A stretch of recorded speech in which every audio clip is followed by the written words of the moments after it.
In this episode of Another Zelda podcast, David and Celeste get together again to talk about some of their favorite Dekus.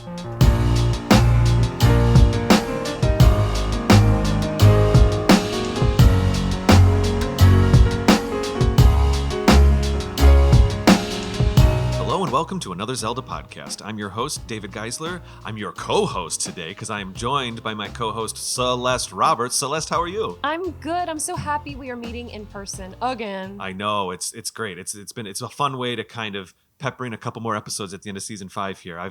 I'm in Louisiana. I'm in your hometown of Thibodaux. Yeah. Mm-hmm. That's really neat. I flew in yesterday and we're taking advantage of this situation and we're putting down some Zelda tracks.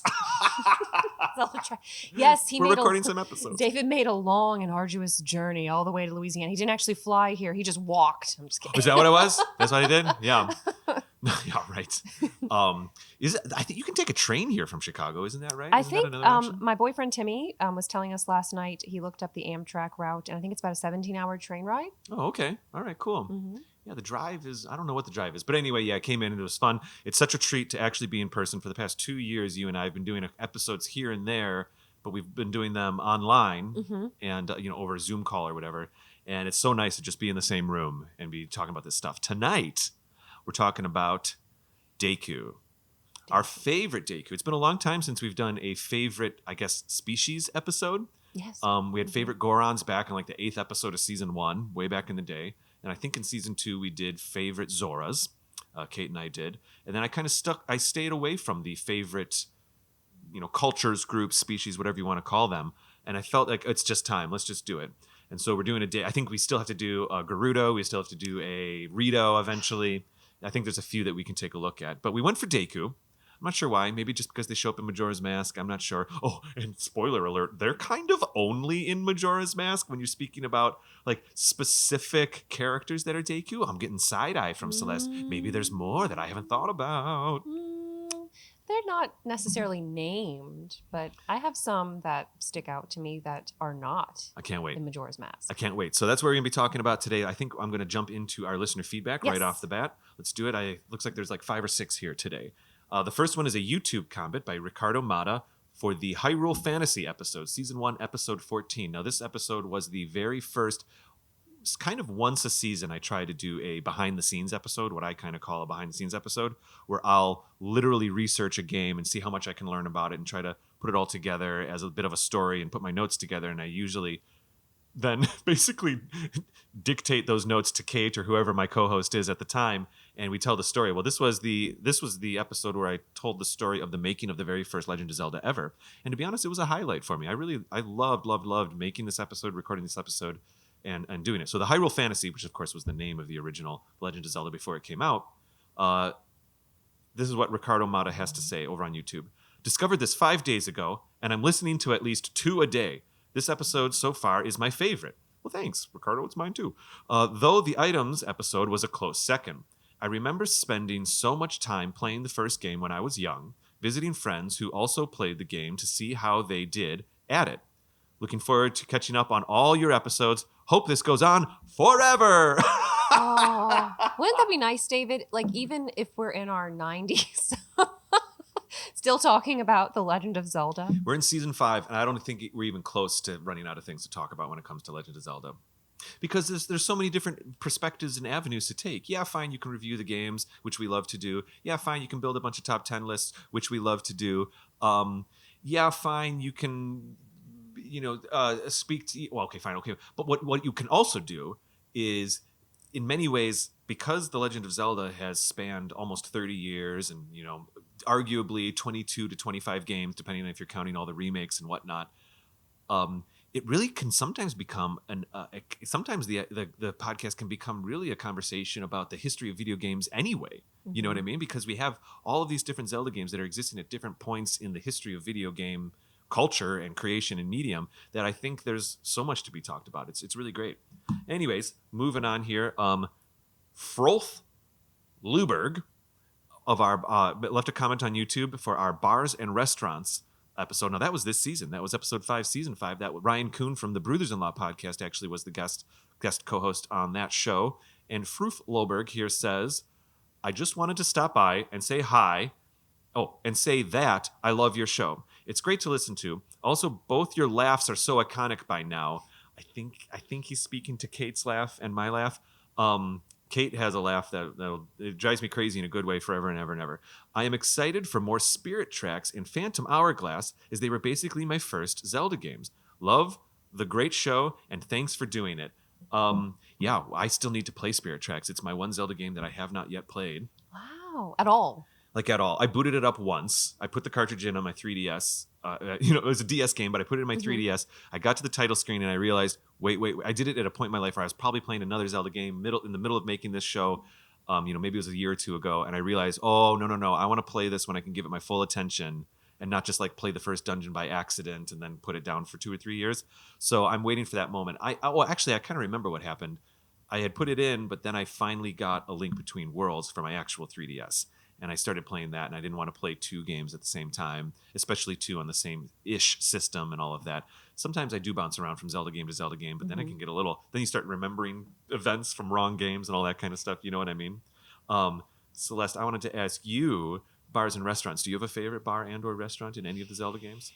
I can't think of its name. It's the one on Windfall Island in Wind Waker. Is it just called the Milk Bar? There is a milk bar, yeah. Yeah, it's above the shop, right? It's the one where you go up above the shop where you get the sale. Yeah, it's not okay. The one in Majora's Mask is called Latte, right?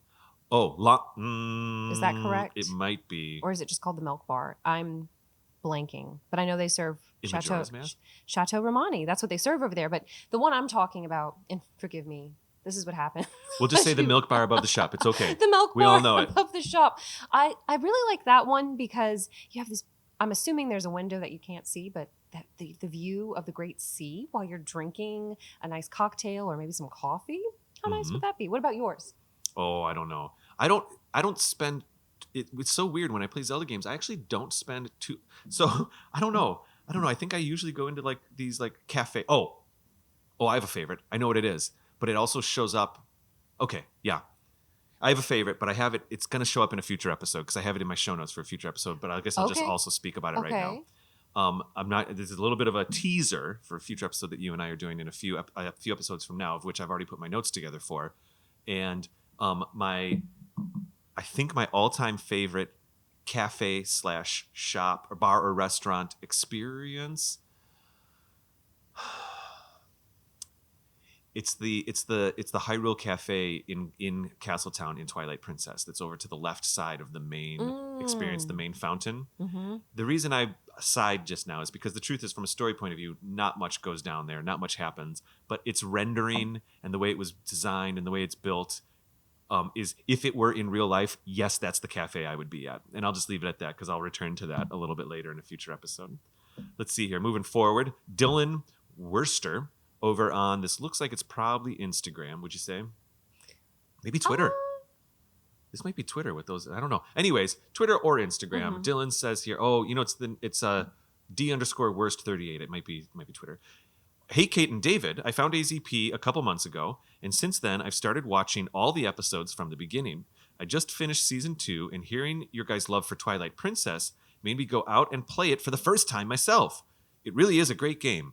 You've also motivated me to play Link's Awakening, so I think that one is next. Thank you guys for such an awesome show, and keep up the amazing work.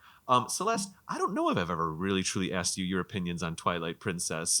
Kate and I are pretty vocal about how before Breath of the Wild came out, it was absolutely our favorite Zelda games for each of us, and sometimes that's a little polarizing. Where are you with Twilight Princess?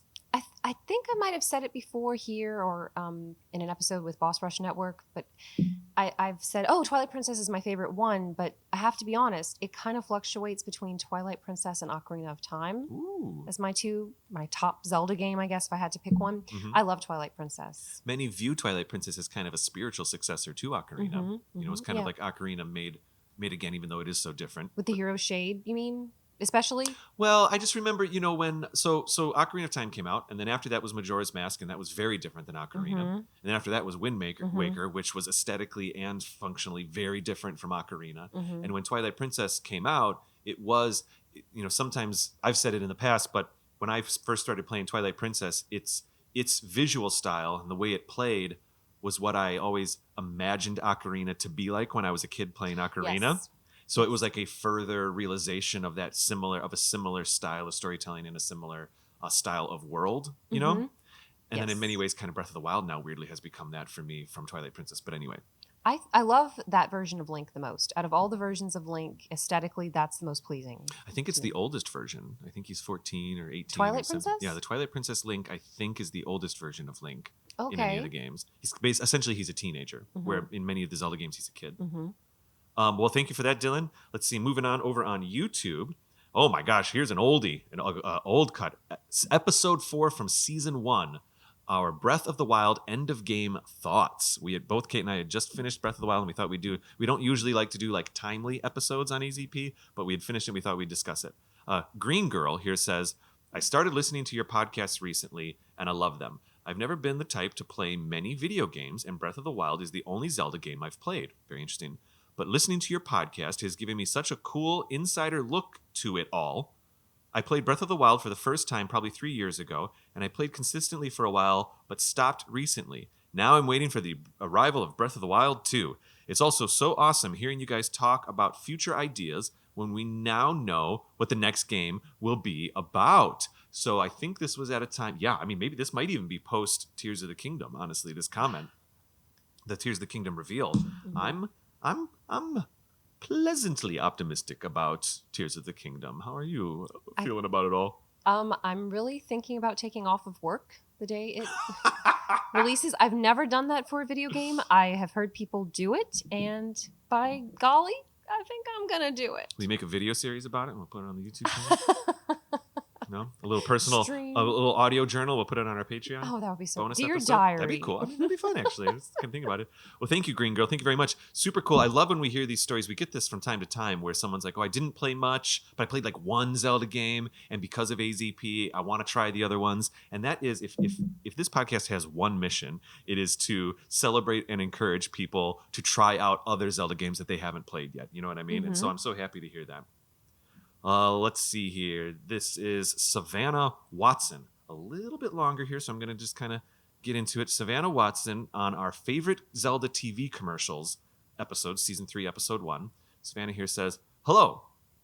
Oh, this was an episode that I did with Dan McCoy, and who now hosts the podcast Fan Fiction for 6-5 Media. Savannah Watson says, hello. I just wanted to chime in. I played my first Zelda game this year. Wow, similar theme here, perhaps. I played my first Zelda game this year, Breath of the Wild, and I have become obsessed with the lore and history. It is my recent hyperfixation. I've since played Skyward Sword and Ocarina. Well, fantastic.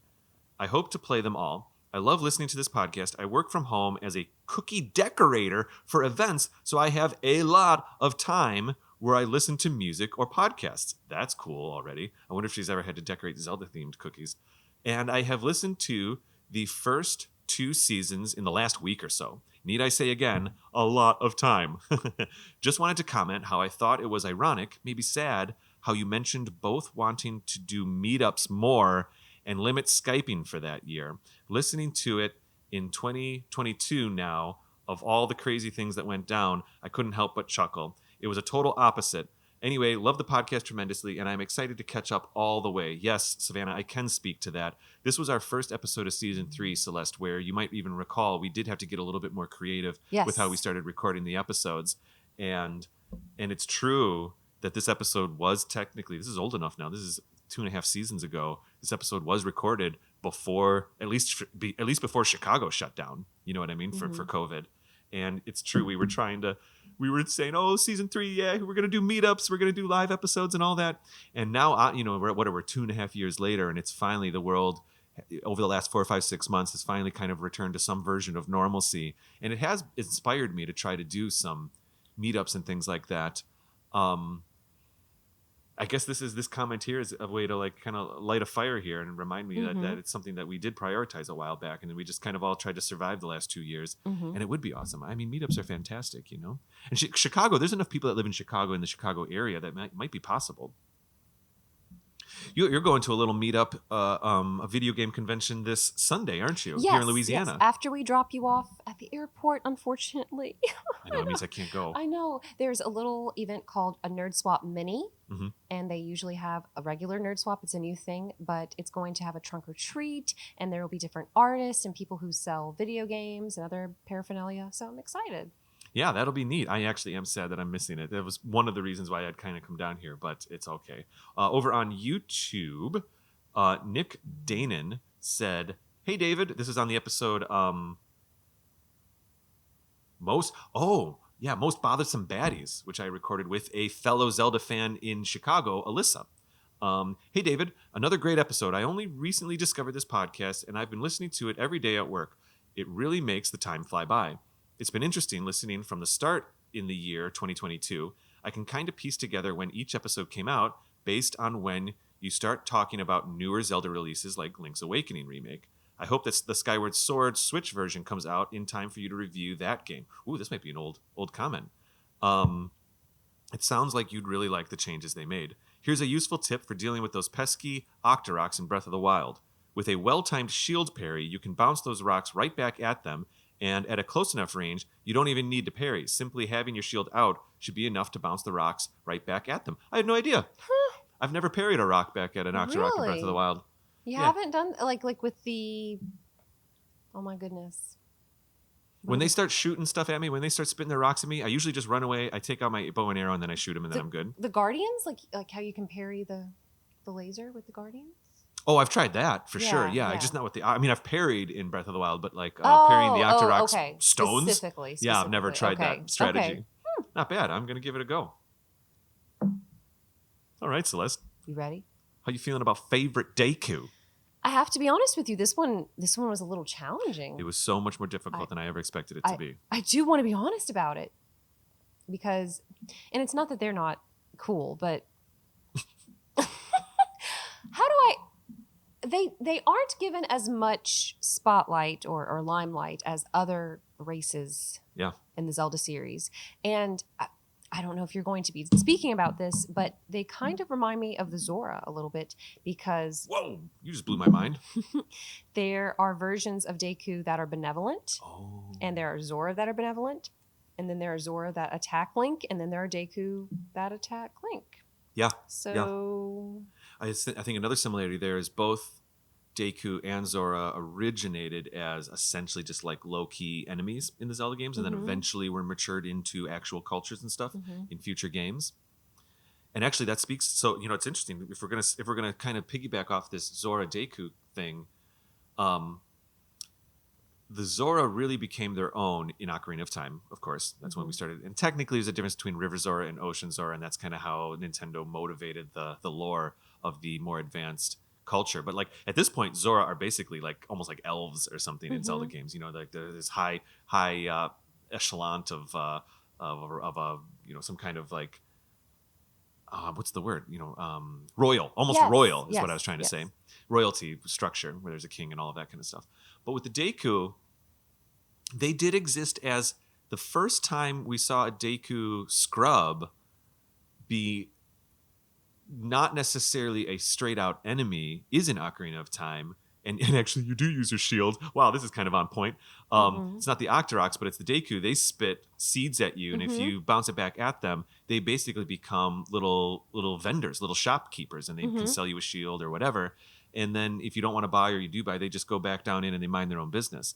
So they're not. I think that's the first experience where Deku isn't just full on like an enemy. I don't know. How do you feel about that? It's interesting. I do like that you have to.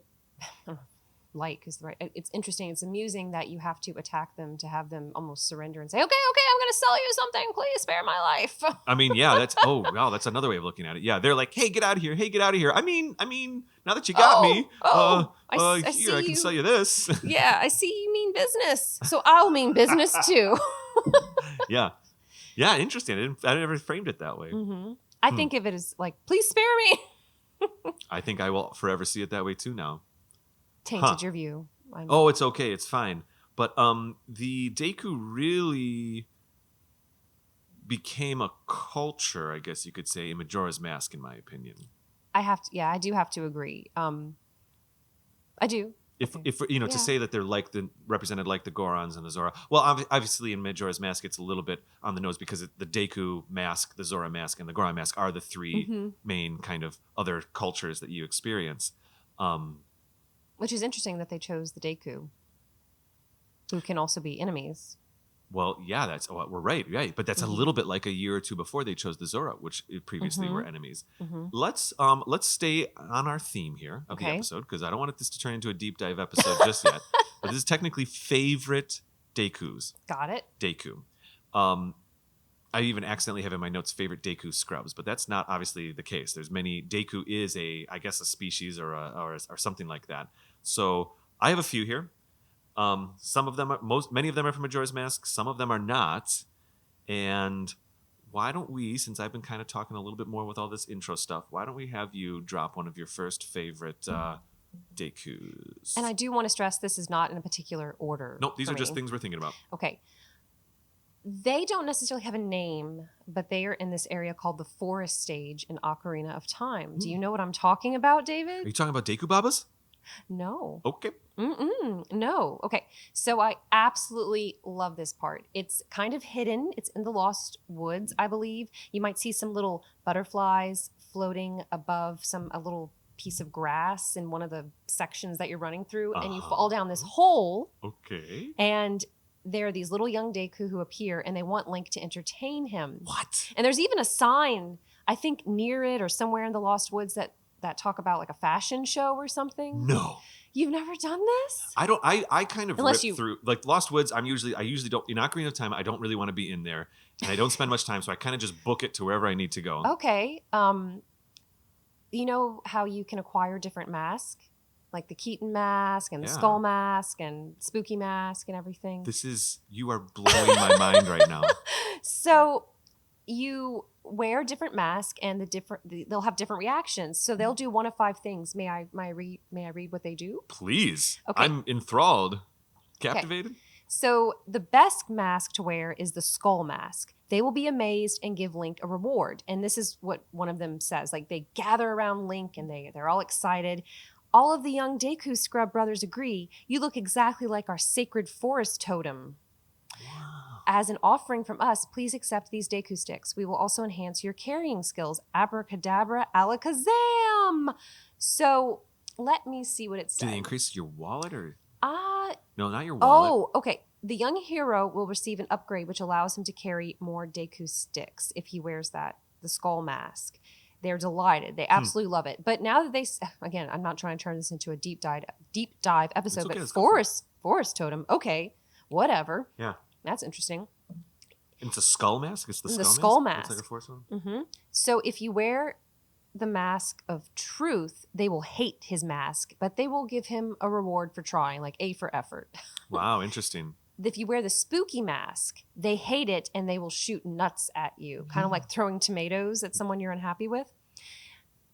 Okay. They don't say what, I guess What is they? Oh, the little young Deku. Yeah, okay. It says they will just start dancing around or they will just stare at you. So you have one of 5 reactions. Yeah. I love that because it's just so random. Yeah, I didn't even know it existed. Yeah. Have you been there? Are they different sizes? If they're young Deku or are they? I mean, I have no idea. I feel like I should Google it, but I try not to do that when we're. Okay, so recording. they don't have the longish leaf hair. They kind of are tapered at the top. Wow. And it looks like I don't know if it's a dress or a robe of leaves. Wow. Yeah, you'll have to look it up. Man. It's amusing. Yeah. I'm going in on my Switch tonight. I'm gonna go into Nintendo 64 app and see what I can find. That's fun. That's cool. Yeah, and I do want to point out in case it's not obvious or I take it for granted. It is as young Link, because you can't wear the mask as adult Link. Wait, you never put masks on as adult Link? Mm-mm. I've never put that together. Mm-hmm. I guess I just never noticed. Yeah. Wow. Yeah. Even the bunny. Because I guess once you become adult Link, you're just like, all right, on a mission or something. I don't know. Can you help jog my memory? Uh-huh. In the mask game, this is an aside, you have to give different masks to different people. I don't remember who receives the skull mask. No, I always got 2 or 3 masks in, and then I kind of never got much Okay. further. It's always the Keaton mask first. Yep. Everybody does that. Mm-hmm. And then eventually, I think I've made it to the Mask of Truth. Obviously, most people get the bunny one. I don't remember where that is, 2 or 3. It's been a while. Oh, wait. Oh, the bunny you give to the Running Man. As you were speaking, I remembered you give the skull mask to the Skull Kid, one of the Skull Oh, Kids. that makes sense. Yeah, in the Lost Woods. Yes, correct. The one that hangs out on the trunk or whatever. Mm-hmm. Yes. And you give the spooky mask to the little boy in the graveyard. So he can be scary. Yeah, scary. That's right. So, what about you? Well, I don't know. I feel like that was awesome. I think one of the things. I mean, the first thing I had. Well, let's do this one. I'll do kind of a halfway up one. Just talking about the Deku King in Majora's Mask.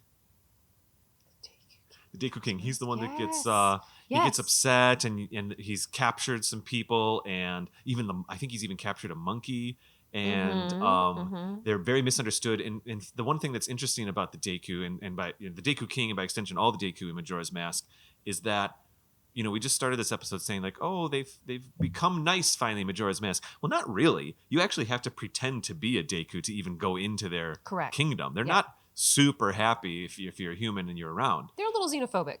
Xenophobic. Okay, yeah. And so the king is, very misinformed and all that kind of stuff. Yes, he thinks the monkey kidnapped his daughter. Yes, that's right, exactly. Yeah. And how do you actually prove that he didn't? I can't quite remember that part. I think it's because you find her. You just find her, you go, no, here she is. It wasn't the monkey. It wasn't the monkey. Yeah, that's right. The Deku King. Well, the reason I put the Deku King on my favorites list here is maybe he's not exactly my favorite, but what he stood for in the game development point of view of actually creating a culture, having the the Zoras always had a king or whatever. Now the Deku can finally have a king. Granted, it's in Termina. To this day, I still accidentally say Termania. I kind of like Termania, actually. Yeah. Well, I said Termania a lot in like season 1, and boy, did I get the feedback about it. But that one actually makes sense. I was actually making up a new word. Termania is not Termina.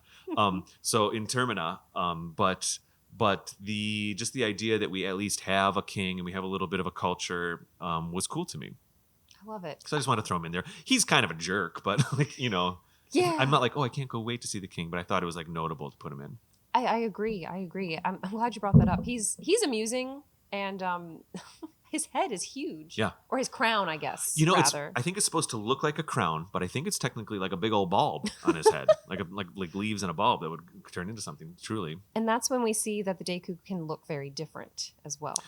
You're right. And that's something that I'd like to, we almost have to go to break, but I'd like to get into this on the other half of the break.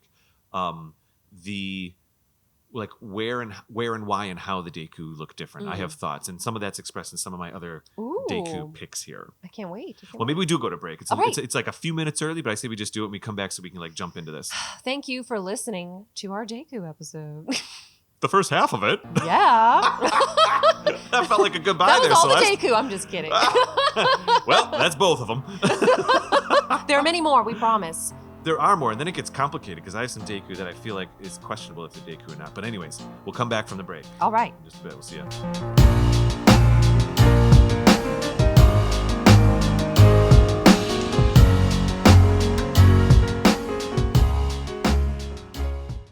Daniel and Chris here from the Turn by Turn podcast. We're excited to announce that our season 2 is going to be starting up. Something special about this season is that we're going to be talking with indie RPG game developers about their games, and they've been nice enough to give us screenshots and videos that we've attached to the YouTube. So while you're listening, you can also check out that and see what the games look like, as well as hearing the creators talk about their games.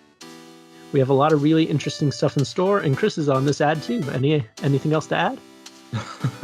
It's very, very exciting to be talking to lots of game developers, learning about how to make a game, how to release a game, and we still make sure to cover lots and lots of your favorites, so make sure you tune in.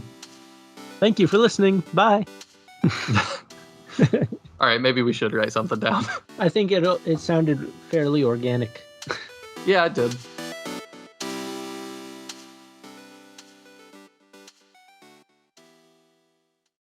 Hey, this is TC. And this is Jim from The Studio Demands It, A bi-weekly screenwriting podcast where every episode we conceptualize and craft an entire screenplay based on the demands of one of our listeners acting as a studio. From hypothetical sequels of popular franchises To reboots or reimaginings of films that deserve a fresh chance. to hypothetical films that simply must be brought into existence. Join the creative process over at studiodemandsit.com. Hope to see you there.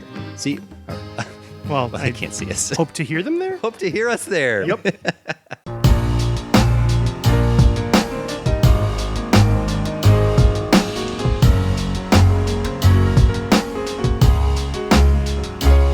All right, we are back from the break. And Celeste, I don't know, do you want to go next? Yes. So this one, I guess, is also kind of obvious. The Deku Butler, who's also in Majora's Mask, since you were speaking about the Deku King or King Deku. I totally have the butler on here too. Let's do it. Yeah, if you read about the description of the butler on different Zelda websites, apparently the king cannot be bothered to do anything for himself. So he has this suffering butler Yeah.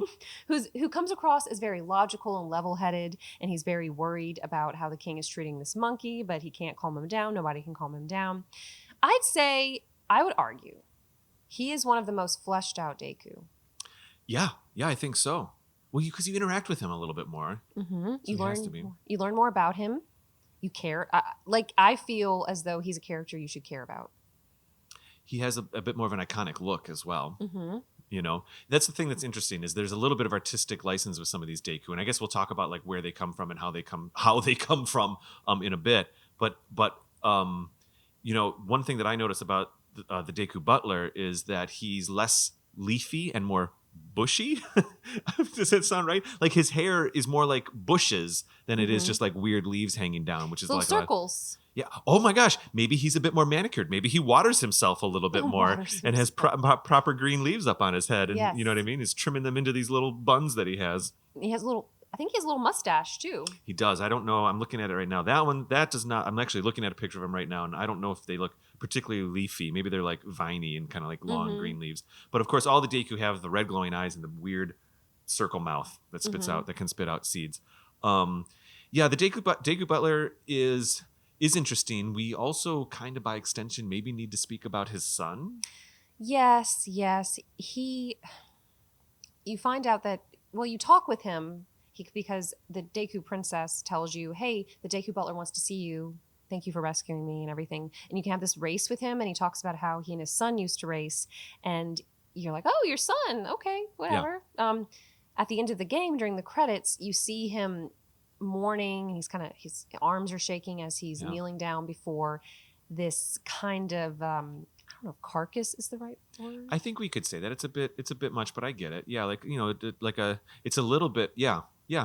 This empty shell of a tree, at of a the bush beginning. or a tree that you actually see in the beginning of the game. You don't really think about it too much. Yes, and in fact, I think Tattle says, "Oh, this figure makes me very sad," or something. She even says it looks like you a little bit because you're still in Deku form.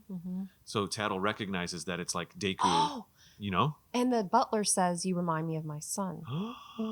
There it is. Well, anyways, I think what we're thinking is that I think it's almost common knowledge at this point that, well, we were talking about, we were talking about masks in the Spirit episode, weren't we, actually?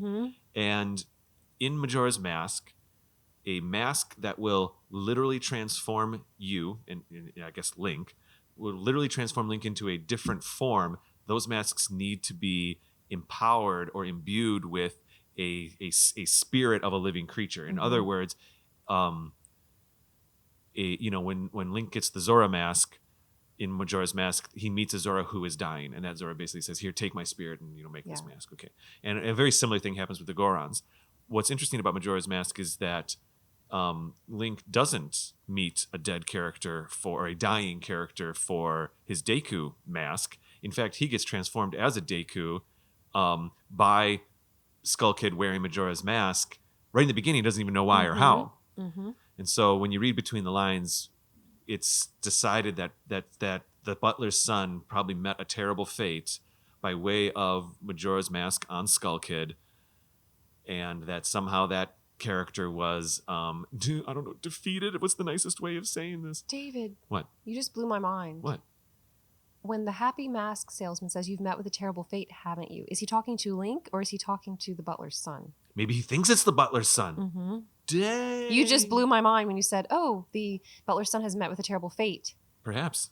So, I was just trying to do a little callback to that line, just kind of. But yeah, maybe there's something there. This iconic line now takes on a different meaning to me. And even when you think about, I'll just say Zora Link and Goron Link in Majora's Mask, they basically do look like the spirits of the other characters. They just kind of have a Link hat on. Mm-hmm, You know what I mean? A little green. Yeah, they're a little greener, and they have that Link hat. But for the most part, the Zora does look like the Zora that was dying on the Zora Link does look like the Zora that was dying on the beach.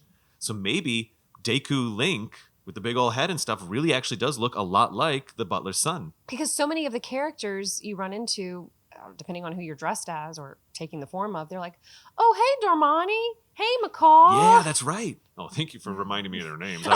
I was skirting left and right there. I couldn't quite remember. So many names. So many names. Yeah. Yeah, you're right. So I guess we could assume that the Deku Link looks pretty much like the sun.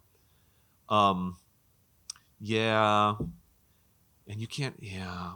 It's sad. I'm glad that they allow us to infer that that's what's going on, because actually that's pretty tragic and pretty evil if Majora or Majora's Mask attacked this Deku boy to make a mask. We don't actually see Majora like put the mask on Link, but maybe, I don't know. I don't want to dig into that too much. But Another deep dive. See? another deep dive turns into a deep dive, but that's all right. That's okay. I need your next one. So my next one is, it's in the name. I wasn't going to include it. What? The Great Deku Tree? Yeah, I don't have him on my list. You just made a motion. Celeste just put her hands on her heart when I was saying this. Oh, because I love him. So he's a Deku. The Great Deku Tree is that Deku. Is he just like the best Deku? He grew the most? Do Deku scrubs or Deku creatures eventually turn into trees? Can there be a Deku bush? Can there be a Deku tree? Can there be you see where I'm going with this? Because there's a Deku Sprout. Yeah.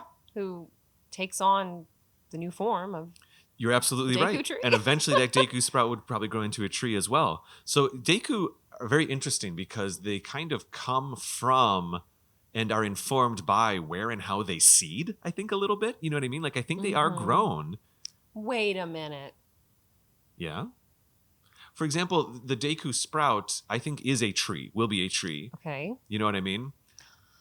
So, why are there mean Deku? Did they follow Ganondorf? But you run into them unless they're possessed. So there are some Deku in, it's one of the multiplayer games. I can't remember if it's Four Swords or Triforce Heroes, but there are some Deku that literally speak about worshiping Ganon. Like they're fallen angel types. Yeah, maybe. Okay, so we have Zora that are, some are mean and some are not. And in some of the Zelda games, including A Link Between Worlds, explore that with pretty good fidelity, with pretty, they actually kind of, there's even story reasons where the Queen Zora says, listen, some of the outskirts Zoras, we're friends now, but the outskirts Zoras, they may not have this information yet. They might still attack you, as kind of like what basically but the main female Zora in like Link Between Worlds says. Mm-hmm. I thought that was like a really clever way to deal with some of the Zoras still being mean. It even kind of happens in Link's Awakening, the remake of Link's Awakening. I think it's realistic that the Deku don't have a particular allegiance because, okay, they're so far out there. They're in their own world, as you said. Like even our Termina experience, which isn't even Hyrule, they have their own closed culture. And they don't have a huge tree. They don't have a Deku tree. That's true. So can the Deku tree? Does the Deku? So I think Deku, by the definition of Deku, then it's more of like it's a life form that somehow a sentient bush is seeded. Yeah, a seed grows these things and these creatures.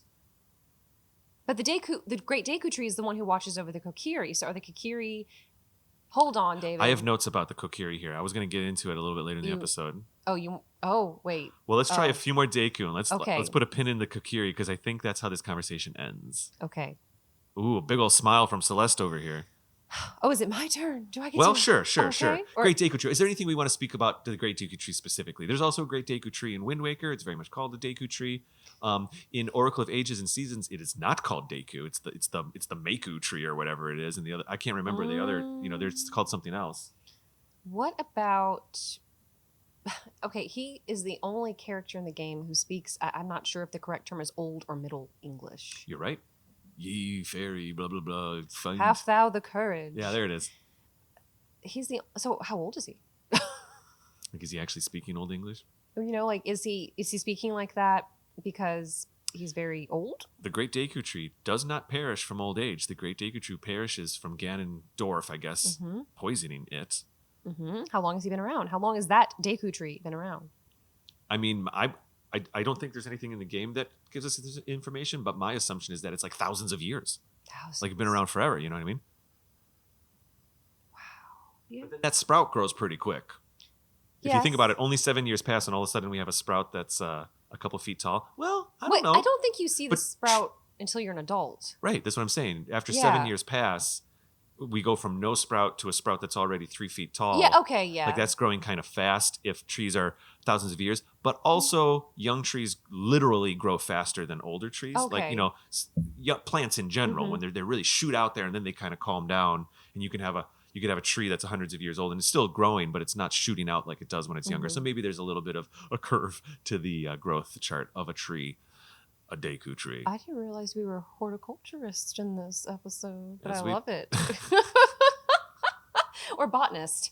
Well, that maybe deals more with flowers. I don't know. The Great Deku Tree are there any Deku that live inside the Great Deku Tree? There are. Yeah, they're down below. The scrubs. The scrubs are down there. Mm-hmm. My next favorite, I'm just going to go there, is the Deku Baba, which I kind of dropped real quick at the beginning of this episode. The enemy? The enemy Deku Baba, the snappy, the Little Shop of Horrors guys, the Venus Flytrap guys that are chomp chomp Yes. chomp. I never thought about this until I was researching for this episode, because at one point I just said, fine, anything with the word Deku in it is part of this species, I guess. Like, why would that happen? Mm-hmm. And Deku Babas popped up, and I was like, that's right, of course we call them Deku Babas. So are they also seeds that get grown and are somewhat sentient, but maybe they get, there's some Zelda lore that speaks to that the Deku, what they grow to become depends on their growing conditions a little bit. So like if the seed is planted, maybe it's not always the same kind of seed. Maybe there's many different seeds, like a bush seed, a maple seed, a tree seed, or whatever seed. But somehow these seeds are, again, I don't know, just imbued with the power of the Deku spirit, right? Like, I don't want to get into Deku reproduction, but like if a Deku is going to seed and those seeds drop and it grows more, that tracks for me. That's fine. That makes sense. Okay, that does make sense. I just wonder why some turn evil. Maybe it's a bit of a stretch, but maybe it's because they drop into bad parts of land. But I don't think that's that's totally true, because like we have a few bad guys going to the Great Deku Tree. There's 3 Deku Babas as we go to the Great Deku Tree in Ocarina of Time. There's Deku Babas all over the forest. Maybe it's conditions. Maybe there's some seeds that are just, well, wow, are we now dealing with lineage? If there's Deku of Deku Baba, does it seed more Deku Babas? But it's still Deku in that maybe Deku just really is that seed that creates a slightly sentient plant, right? I mean, Celeste, I'm swinging for the fences here. This is a bit broad right now. But I like it. They're one of my favorite enemies to kind of fight because it's just a nice clean cut. Yeah, and get the stick. Every time I like kind of accidentally hit their face and I get a seed instead, I'm like, well, we wanted the stick.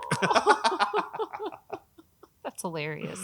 Okay, Deku Babas. Well, okay, what's one of yours? I think I might have one left. You kind of alluded to it when you were talking about the Deku tree.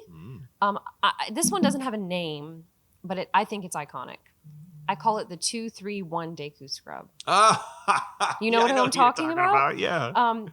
In Ocarina of Time, he's one of the first notable ones you come across in the game, and he shares how to defeat his brothers. So he's another like, spare me, but instead of exchanging goods with you or anything. He's a traitor. I can't remember exactly what he says, but he's like, 2-3-1, 23 is number 1. That's the code, whatever, yeah. And at the time, you don't know what it means. Yes, but I thought I was always kind of fascinated and amused by him because I'm glad you're not my brother. Well, we have secret little traitors, not traitors, in Zelda games. There are hints of that. I can't help but think about the bokoblin in the first Zelda game that actually gives Link money, but is like, that's where a secret for everybody. Actually, I think you and Carlos spoke about this a little bit in your Carlos episode. did speak about it. Yeah. Mhm. I've always loved this. There's a few moments, they're kind of almost famous. There's a few moments in the original Legend of Zelda game where a couple moblins, I think, technically help Link out. And then the famous line of "It's a secret to everybody," which we use as our secondary line for this show, for another Zelda podcast. I just thought it was funny to say that our podcast was a secret and secret to everybody, whatever. Maybe you can find the podcast. But I digress. The moblins, I felt like, I remember encountering the Deku Scrub, the 3-2-1 Deku Scrub. And I remember thinking like, the theme of the enemy trader that actually helps Link. No, maybe the Deku Scrub did it because he was fighting for his own life a little bit. Link might have been just that intimidating. I don't know. Young Link. Scary guy. to a Deku Baba, that's Yes. for sure. Deku Babas are like, dang, he's gonna cut my stem. Well, what's your next one? So my next one's Deku adjacent. Oh? Yeah, I was trying to think about how Deku show up in other games. The Deku Babas are all over the place, if we're including them. The Deku Scrubs are, for the most part, pretty much all over the place. Whoa! Hey, I just realized something. I want to come back to it in 5 minutes. There Talk are about it not now. Deku Scrubs. Well, because I want to make one other point first. There are not Deku Scrubs in Breath of the Wild. Is that right? I don't remember seeing any. I believe, with the exception of the literal Deku tree, there isn't any. No, that's my cat. Oh, okay. There isn't any Deku Scrubs at all, and that, I think that's for a reason. So I want to go over to Twilight Princess, and I want to speak about the Deku likes. Okay. I don't think they're actually Deku, but maybe they are. So a like, we all know what a like is. Likes, suck up Yes. Link and usually steal his. They look like weird little worms, and they suck up Link and they steal his shield or who knows what or whatever it is, and they spit him back on. You always want to stay away from a like. A Deku like is a like in Twilight Princess, and I think you mostly find them in the Forest Temple. They look like they have the aesthetic, the texturing of a Deku plant, but if you fall into them, they basically like you. So it's a like pretending to be a Deku. So the reason I said it's Deku adjacent is because I assume that they're not part of the Deku species. But now I'm wondering if there's because Deku are not virus-like, but they're the idea that the Deku is really more. There can be versions of Deku. You know what I mean? As we've already explored, is there a version where a like, or maybe it is just a Deku pretending to be a like? I don't know. No, it's a like pretending to be a Deku, but it's very much plant-based. I don't know. Have you seen these Deku likes? I've got a picture I'm here. gonna be honest. I am Right drawing a blank. I've got a little picture. Look right there. Remember those in the Forest Temple? I know I can't move my computer because it's all plugged in and stuff. Yes. Yeah, yes. there you go. Yes. I They, could. they eat you and spit you Okay. out. They look kind of like poison ivy Yeah. a little bit. Where the heck do they fit? Did a like meet a Deku and they produced? My interpretation from their aesthetic is that they look more Deku than like, and I think likes are technically like flesh and blood animals. I think technically they don't have Like a leech. They're like a leech, in my opinion, like massive leeches. Yeah. Is a Deku like a combination of these things somehow? Did a Deku seed? Did a like eat a Deku seed and then spit it out, and then that made a Deku Baba? Or that's a good question. A Deku like. We may not need to go down this hole, but I just wanted to bring it up. I love it. I never would have thought about that. Well, I didn't think about it until I found Deku likes in my Deku search, and I was like, "What the heck? We got to talk about that now. How does that fit in?" They're kind of forgettable, I guess. But now we have so many questions. Now we have so many questions. So you must have one or two more. I have two more. I have an honorable mention, but okay. Yeah. Then my next favorite one, the business scrubs in Majora's Mask. But I have a favorite one. Oh, It's okay, the let's do it. first one you encounter in South Clocktown. Mhm. He's so iconic. You walk up to this flower and you hear, you see a little text on the screen pop up say, "Wait, no!" And you see this Deku flying. Teeny tiny propeller head. And he has like a suitcase. He's returning from some kind of journey, and apparently that's his flower. Yeah, that's his home or something, right? His real estate. Mm-hmm. So he sits in his private yellow Deku flower. He wants to leave town because of the moon, but cannot just leave his property there. If you give him a moon tear to give to his wife, he'll give Link the Deku flower in return. Mm-hmm. So that's how you can use it and access different heights. It's true. But I really like him because I love the mechanic of like he's twirling in the air, he can fly. I want to know where he was returning from. He's the first Deku, I guess, scrub. Deku, what was his technical? Business scrub. Business scrub, Deku business scrub. Deku business scrub that we so when you're playing Majora's Mask, we get introduced to like Deku Link and he looks so different, so we just accept it. But he's the first Deku we see that does actually look different from the Dekus that we saw in Ocarina of Time. So I remember that him being iconic in that way for me. I was like, oh, that's a Deku, but he looks different. You know what I mean? It's flying down, and then you start realizing that many of the Deku will look different throughout the whole game. And he ends. Don't you? You bump back into him in the swamp later, isn't that right? Isn't he over on the side of Kome's boat tour shop or something? I don't know if it's him or a separate business it could be a scrub. separate There might one. be multiple because I think there are about 6 or 7. Yeah, that's total right. in the game. I might have accidentally always thought that was the same one. It could be maybe he does because maybe he owns a lot of real estate. I also might have just read the text too fast. I might have been skipping some text. But I'd love to know where he is. Like, where's his wife? Unless that's just like his rental property, that's one of his homes. It's his apartment when he goes into town. When he goes to work in the big old city. Yes, and he wants a moon Clocktown. tier for his wife. Yeah. I don't know where he's coming from. He does have a lot of bags. You're absolutely right. Do you have another favorite Deku? I think I don't, because I started getting interested in why they're. So what I started doing is I started thinking about every Zelda game and what were the Dekus that I liked in that game. At first I was like, what are my favorite Dekus? But then it was getting a little more difficult. So then I said, well, okay, how about this game? How about Twilight Princess? What's a Deku that I really like? And that's actually kind of how I found the Deku likes. Not really what I was expecting to find, but it's what I found. Then I thought, okay, Wind Waker, what are some of the Dekus I like?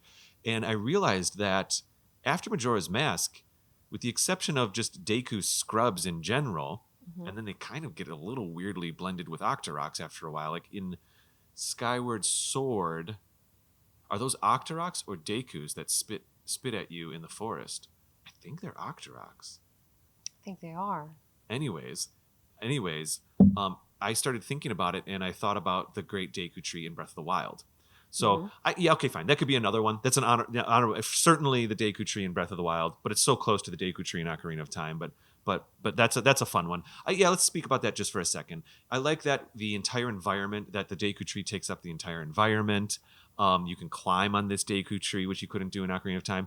We've all tried to climb up those triangle roots in Ocarina of Time just to see if we could, and we all slipped down. But this game, in Breath of the Wild, you can actually climb up and find new things. You can get up inside the Deku Tree and look back out onto Hyrule. That's all awesome. So I actually didn't have this in my notes, but I would like to speak to that. And because of that, I want to give you the opportunity to say anything about the Great Deku Tree in Breath of the Wild 2, if you have anything to add.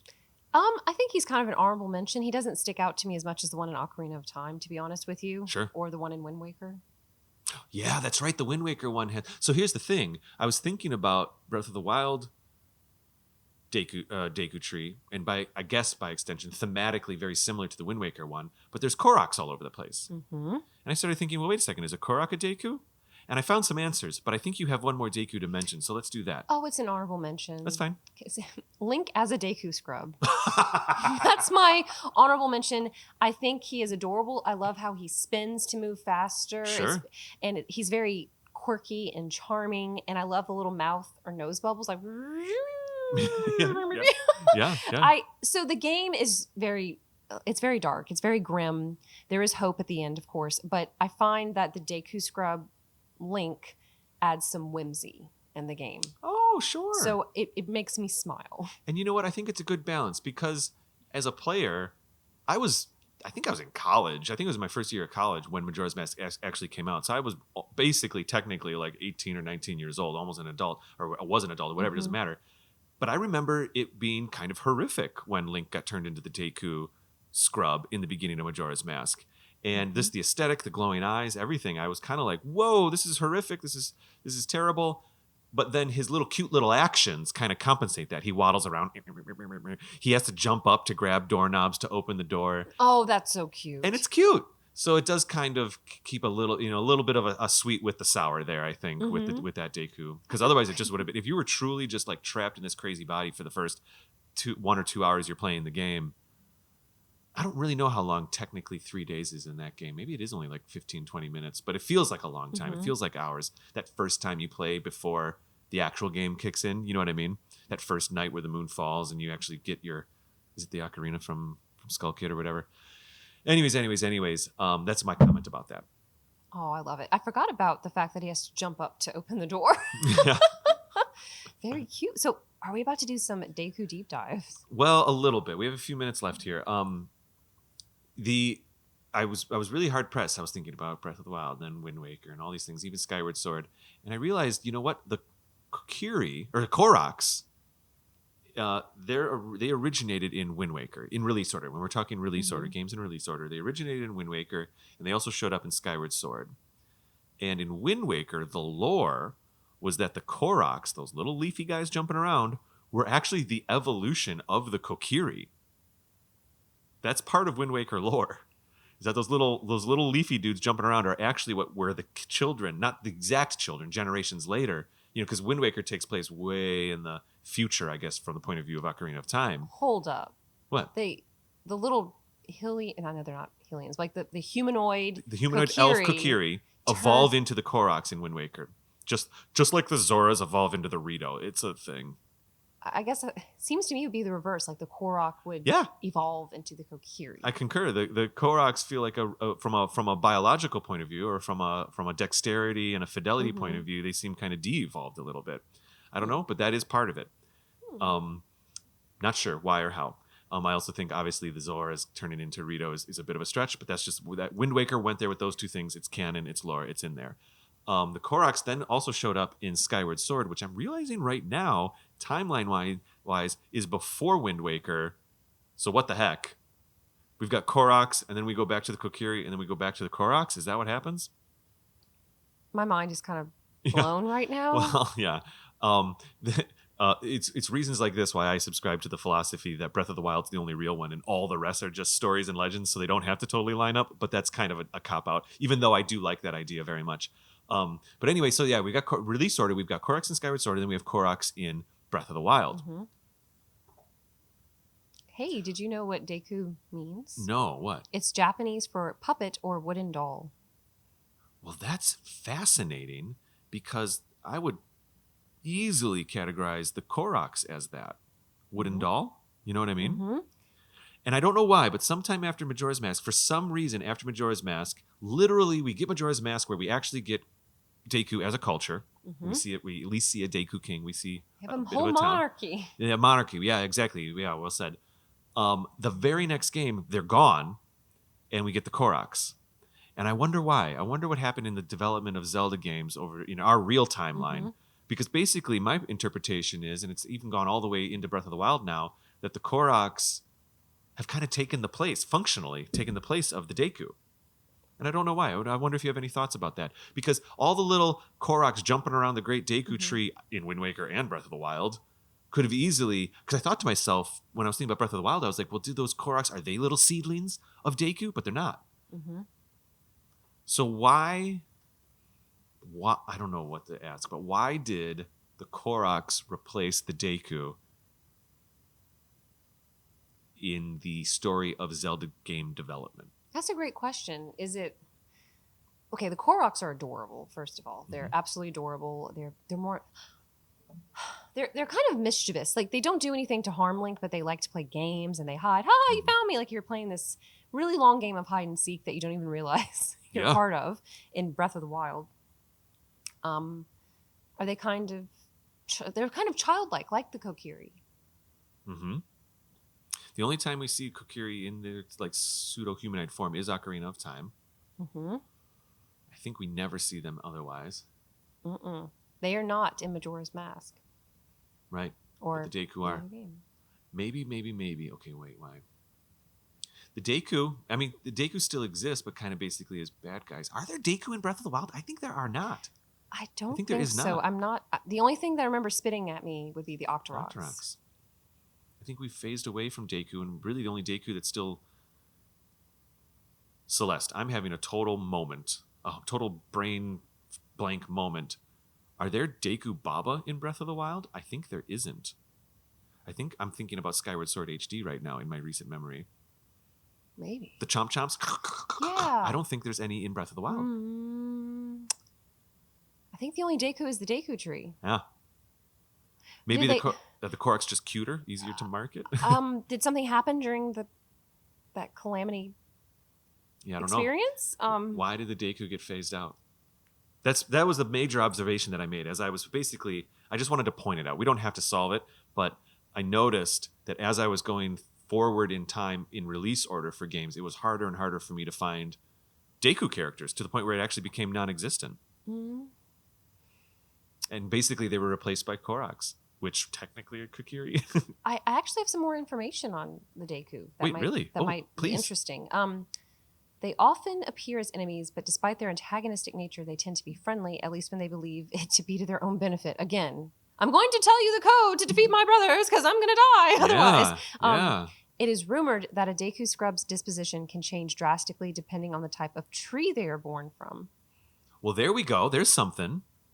Tree they're born from. Tree they're born from, which could be interpreted the seed that falls from that tree is what they are born from. Mm-hmm. Okay. So, we might be onto something here. Do we have any evil trees? Well, I guess if you have one and that one seeds, like it's chicken before the egg, where did the first one come from? But like once you have one, it just keeps going, right? But we don't really see any evil, malevolent trees in the Zelda series, do we? I mean, maybe some of the gangly ones in Lost Woods and stuff like that in Breath of the Wild and some of the other things, but I don't think I would categorize them. And Link's Awakening has the same kind of spooky trees. I don't think I would categorize those as Deku in any way, though. Skull Woods. Well, I don't think we have Deku. We don't have Deku in A Link to the Past. I'm thinking about it. Let me see. I don't think Whoa, so. Whoa! Did the Deku? Were they invented for Ocarina of Time? Because of the Deku tree? Well, there was the Deku tree. Yeah, the Deku tree's interesting because the Deku tree is so such a leader, such this like omnipotent kind of presence that we see it with regality and all the rest. That it doesn't line up with all the other Deku things that we experience. But I just realized something. The Deku maybe are invented for Ocarina of Time. They're used in Majora's Mask, and then they're basically dropped. No wonder it was so hard to find a bunch of Deku. Yeah. They're but I think they are notable to bring up. I mean, they do play a huge role in Majora's Mask. That's where they shine. That was my trigger for us to do this episode. Mm-hmm. I was thinking about Majora's Mask, and I thought, Goron Zora, we haven't done Deku. But in doing this episode, we've discovered that actually they're not the rise and fall of the Deku.